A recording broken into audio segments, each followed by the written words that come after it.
Hi everybody, it's Wild Cycling. I'm Brian. Oh, shoot. This is John. What's going on here?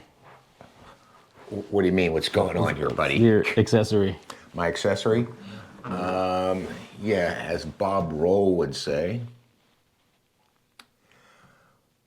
Oh, that's a heavy crash.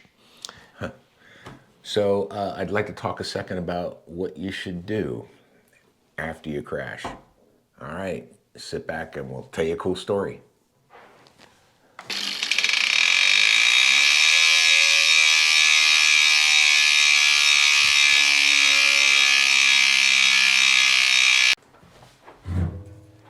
Go ahead and start it again.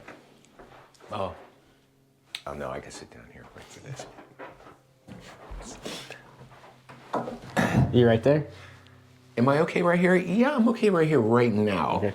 But I had a close encounter with the pavement last week, coming down a route that you and I have done many times, and I've done it a whole bunch, dozens and dozens of times. Looked down at my headset, I said, oh gosh, I got about 1 hour to be home, and I could do 60 miles in 4 hours. Came in hot in a turn, got ready to jump like I would normally do on a group ride. Hit a manhole cover, which threw me into a curb, and there I lay on the curb. Wait, important question. Sure. How's your bike? My bike is okay. My bike is okay. A little bit more of the story, but someone came, nice concerned citizen, stopped his vehicle and came over and checked on me. He says, oh, I'm a cyclist. You okay? You okay? Let me call 911. And I had kind of blacked out, so I didn't even know where I was. And he picked my bike up out of the street and picked me up out of the street and sat down on the curb and got my wits about me. So I shook it off and didn't do the 911 thing. Maybe that wasn't such a smart move in hindsight. But you know what happens, folks, out there in YouTube land after you crash? Your adrenaline level goes through the roof. I managed after about 5-10 minutes to get back on my bike, Brian. And I rode to our local bike shop, which is right around the corner there. And thankfully, my friend Steve at Spoke Folk, thanks Steve, checked my bike out. It was functional. I took my shirt off. I didn't see any deformities in my collarbone. You're laughing at me now. Well, I'm just like, But I blacked out for a couple of seconds, but there's no deformity, so I just gotta finish this ride. I just got to finish this ride. So what it was more concerned was I hit my head really hard. And I got some still pictures, but here's my helmet on the side that I hit. This is a great helmet, by the way. Did we do a video when you got this helmet? Yes. Well, I got it. This is my second one of these. I really like it so much. I had two of them, just to rotate them. The link for that is up here, over there, over here someplace, about the Giro Aries helmet. And so I took it off in the shop, and gosh, all I could see was, the scrape from what went down. I thought, okay, good. This did its job. I'm good with that. But then when I got home, I checked it out a little more closely. And this has that outer shell that actually rotates. Well, it hit so hard here, it rotated, and it actually cracked. Actually cracked the shell right here on the outside. And then a little closer inspection, I look on the inside, and I think the stills have a better picture of this, but it actually cracked the inside of the shell also. I mean, that's what it's supposed to do, right? This is what this helmet is supposed to do, and that's why several pro teams like Visma and Canyon SRAM, this is their helmet of choice.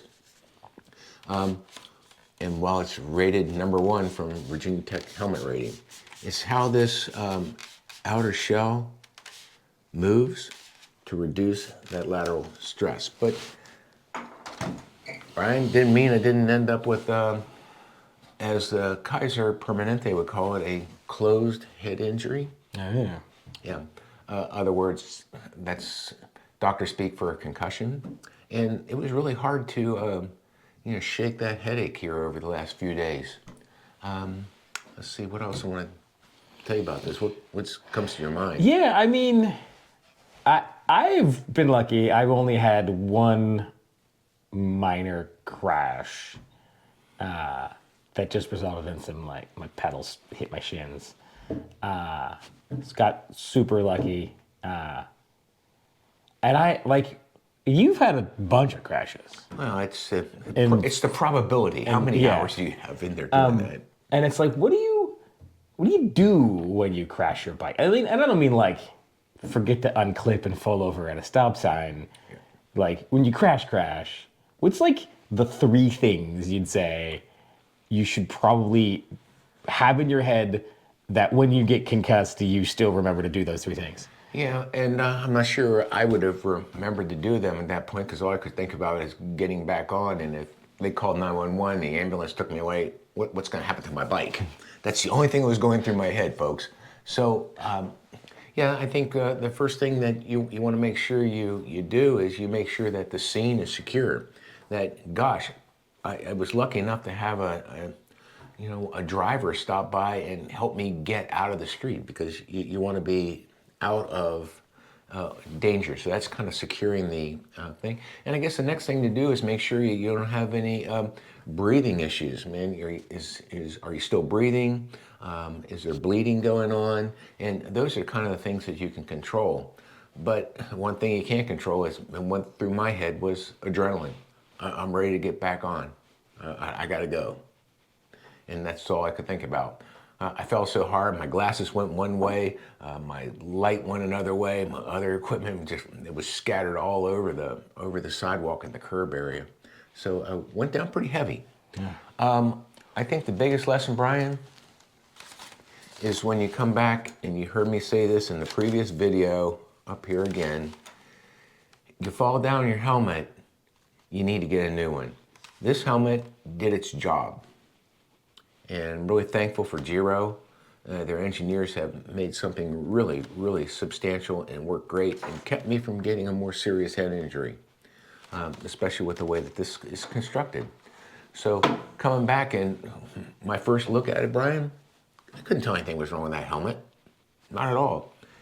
But other than a little scrape on the outside, I said, oh, this is not so bad. And I got back and looked at it a little more carefully and cracked through both shells. Outer shell and inner shell.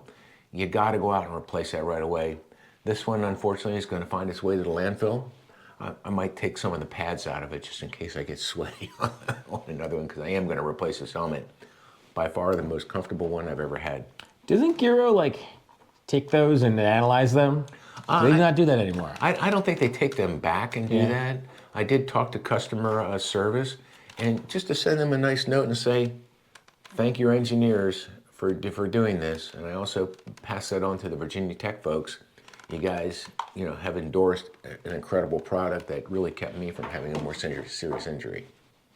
So, that's my recommendation afterwards. I'm gonna have to slow down a little bit because I don't feel like I have my balance back yet. But it'll come back in time. Cool. Well, that's all I got for you today. After bouncing on the concrete. Yeah. Well, I'm glad that you were healthy enough to finish your bike ride. I mean, that's a big deal. Well, no broken bones. Yeah, but it progressively got worse as I got closer to the barn door. Man, it's like, I bet. I got aches and pains where I didn't think I had them, and they were fortunate enough to be able to take me in and see me in the emergency room, because the symptoms actually got worse as that adrenaline wore off. Yeah, as you'd expect. Cool. So maybe the biggest takeaway is call for a ride home. Yeah, I could have called for a ride home, but my Garmin alarm worked just fine. I could hear it going off after I was down on the ground. I could hear this, whoop, whoop, whoop, as it goes off. It says, we've notified your emergency contacts. So, I think the biggest lesson learned is you got to go back and look at that helmet, man. You know, the road rash is going to heal. The soft tissue injury in my shoulder is going to heal. Thank goodness the closed brain injury is going to heal. And things are going to be okay.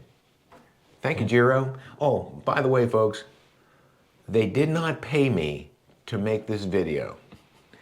I purchased this helmet because of the Virginia Tech rating and the high quality that I know and the fit from Jiro. So thanks, guys, for doing that. All right? Yeah. Hey, well, thanks for tuning in, everybody. Make sure you go out and Ride. have fun. And keep the roadside wear. I did have the rubber side down, but it fell out from underneath. But make sure you put your helmet on, too. All right. Bye, y'all.